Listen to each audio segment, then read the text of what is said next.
말씀은 사무엘하 22장 2절입니다. 함께 읽겠습니다. 이르되 여호와는 나의 반석이시오 나의 요새시오 나를 위하여 나를 건지시는 자시오. 아멘. 기도하겠습니다. 하나님 아버지, 우리에게 말씀을 주시고 이렇게 예배할 수 있게 하시니 감사합니다. 하루의 첫 시간을 여는 새벽에 하나님의 말씀을 듣고자 나왔사오니 이 말씀대로 오늘 하루를 살아가게 하시고 말씀이 가르치는 바가 우리 인생의 지침이 될 수 있도록 말씀 따라 삶으로 하나님을 기쁘시게 하는 복된 인생 살게 하시옵소서. 드려진 예물을 받아주시고 이 예물이 쓰이는 곳에 하나님의 이름이 드러나게 하시고 간구하는 제목을 함께 드렸사오니 우리의 기도 제목보다 크고 놀라우신 하나님의 역사를 경험하게 하시옵소서. 이 모든 말씀 예수님의 이름으로 기도합니다. 아멘.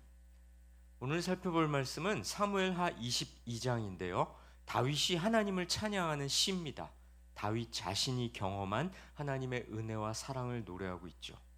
다윗은요, 하나님의 구원의 역사를 비유를 들어 노래합니다. 사무엘하 22장 2절, 방금 전에 본 말씀인데요. 다시 한번 읽겠습니다. 이르되 여호와는 나의 반석이시오 나의 요새시오 나를 위하여 나를 건지시는 자시오. 이 시의 주제를 담고 있는 구절이라고 할 수 있겠는데요. 하나님을 가리켜서 반석, 요새, 건지시는 자 이렇게 부르는 거죠. 자, 다윗은 왜 하나님을 이렇게 표현했을까요? 우선 반석부터 볼까요? 반석이 뭡니까? 가파르고 접근하기 아주 어려운 바위죠. 다윗은요, 사울의 추격을 받을 때 이런 바위에 몸을 숨겨서 위기를 넘기곤 했던 겁니다. 요새는 뭘까요? 가파른 바위에 둘러싸인 산 꼭대기를 말하는 겁니다. 당시 팔레스타인 지방에는 이런 요새들이 곳곳에 있었던 거죠. 이 요새 또한 다윗이 사울의 추격을 받았을 때 숨었던 피신처였습니다. 다윗은요, 이렇게 큰 위기에서 자신을 구해주신 하나님의 은혜를 기억하면서 그 하나님을 반석으로, 요새로 비유해서 노래한 거죠. 그럼 나를 건지시는 자란 뭐겠습니까? 앞에서 말한 반석, 요새, 이걸 그대로 설명해 주는 말이죠. 다음 말씀 볼까요? 함께 읽습니다. 내가 피할 나의 반석의 하나님이시오 나의 방패시오 나의 구원의 뿌리시오 나의 높은 망대시오 그에게 피할 나의 피난처시오 나의 구원자시라 나를 폭력에서 구원하셨도다. 계속해서 자신이 경험한 은혜의 하나님을 비유를 들어서 묘사하고 있는데요. 자, 먼저 내가 피할 나의 반석의 하나님이시라. 여기서도 반석이라고 하는데요. 앞에서 봤던 2절의 반석과는 뜻이 다릅니다. 한글로 똑같이 반석이라고 번역됐지만요. 여기서 반석은 바위 정도가 아니라 산을 의미합니다. 산 하면 떠오르는 건 뭡니까? 움직이지 않는 거죠. 우리가 산을 오르지 산이 이렇게 흔들리는 법은 없지 않습니까? 그렇습니다. 웅대하면서도 움직이지 않는 산과 같은 하나님께서 자신을 구해주셨고 자신은 그런 하나님을 절대적으로 신뢰한다는 거죠. 방패는 뭐겠습니까? 적의 공격을 하나님께서 막아주신다는 거죠. 뿔은 뭡니까? 뿔은 공격용 무기입니다. 하나님께서 적을 공격해서 하나님께서 물리쳐 주신다는 겁니다. 승리를 주신다는 뜻이죠.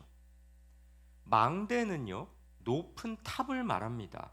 적이 공격해 와도 높은 곳으로 피하면 적이 미치지 못하겠죠. 우리가 왜 짐승을 만나면 숲에서 짐승을 만나면 나무 위로 도망가는 그런 말들을 많이 하지 않습니까? 마찬가지죠. 망대는 높은 탑을 말하는데요. 적이 공격해 올 때 이렇게 피신할 수 있는 적이 미칠 수 없는 높은 곳을 말하는 겁니다. 다시 말해 안전한 장소라는 건데요.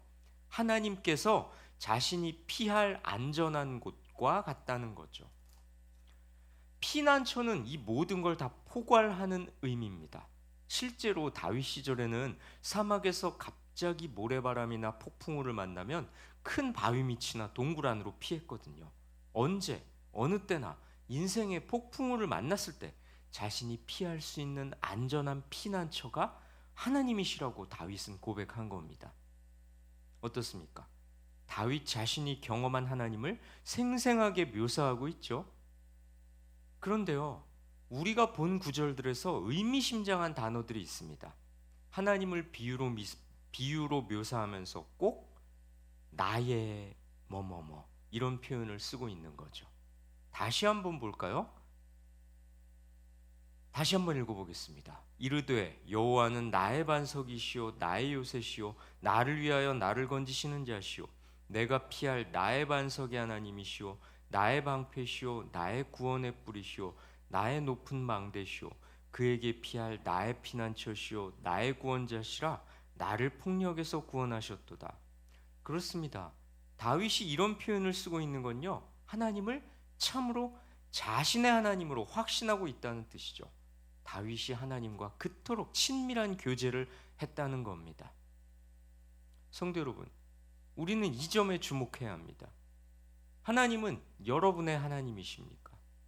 다윗이 나의 반석, 나의 요새, 나의 피난처 이렇게 고백했던 것처럼 하나님이 나의 하나님이라고 고백하고 계십니까?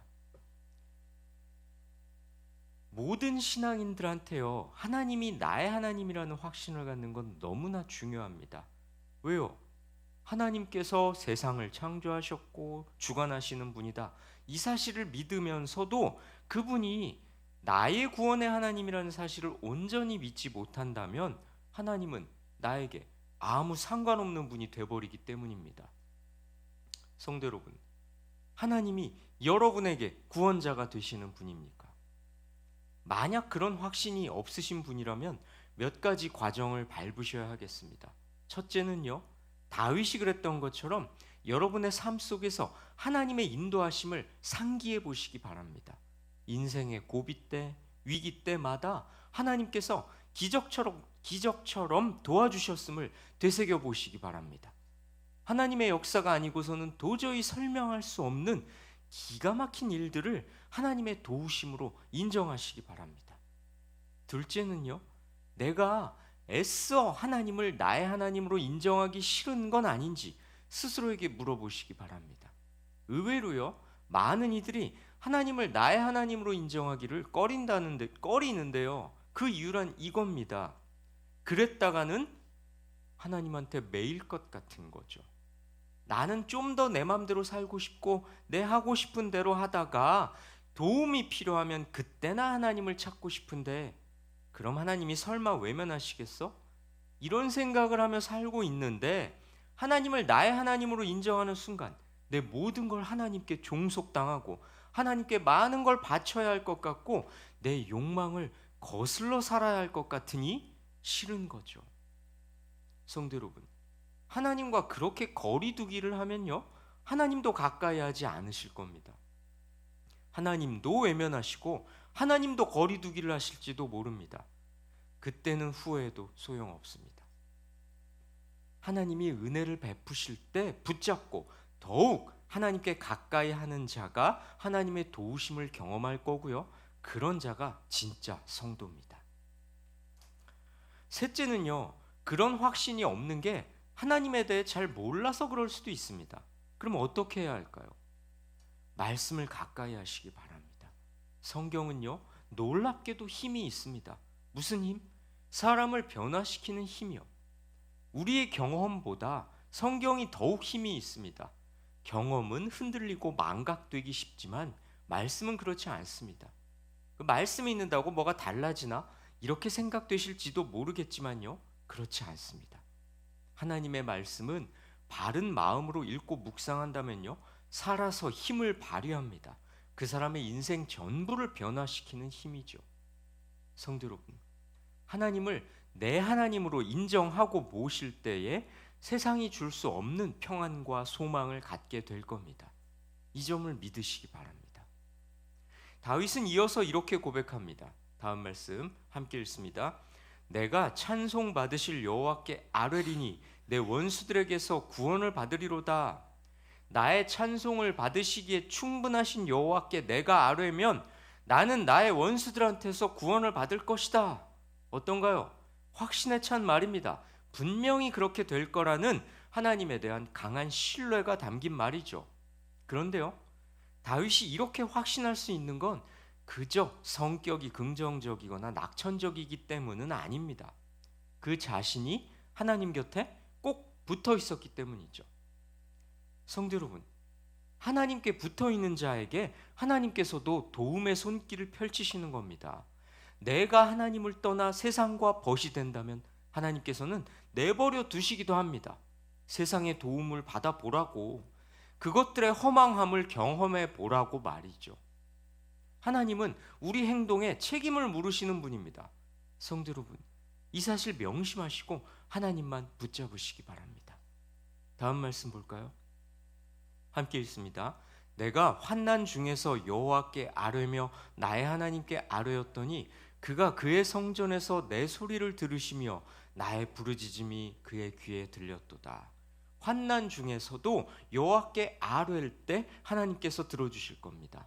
참 성도의 기도를 외면하지 않으신 하나님께서 들으시고 움직이셔서 참 성도를 구해주시고 온 세상에 당신의 권위와 능력을 보여주실 겁니다. 그러니 성도 여러분, 하나님을 멀리하게 만들고 하나님과 자기들 사이에서 선택하라고 요구하는 이 악한 세상 속에서 우리는 어떻게 해야 하겠습니까? 하나님을 절대적으로 신뢰하며 하나님을 가까이 함으로 하나님의 구원과 은혜의 역사를 경험하시는 참 성도로 살아가시길 주님의 이름으로 권면하고 축원합니다. 기도하겠습니다. 하나님 아버지, 인생의 숱한 위기 때마다 구해주셨던 하나님을 나의 하나님이라고 고백했던 다윗의 신앙을 말씀으로 가르쳐 주셨사오니 우리 또한 도우시고 지키시고 인도하시는 하나님을 나의 하나님으로 받아들임으로 하나님만 섬기고 하나님만 따르며 이 세상에 하나님을 알려주고 보여주는 복음 전파의 통로이자 도구가 될 수 있도록, 그렇게 오늘 하루도 살아갈 수 있도록 인도해 주시옵소서. 이 모든 말씀 예수님의 이름으로 기도합니다. 아멘. 하늘에 계신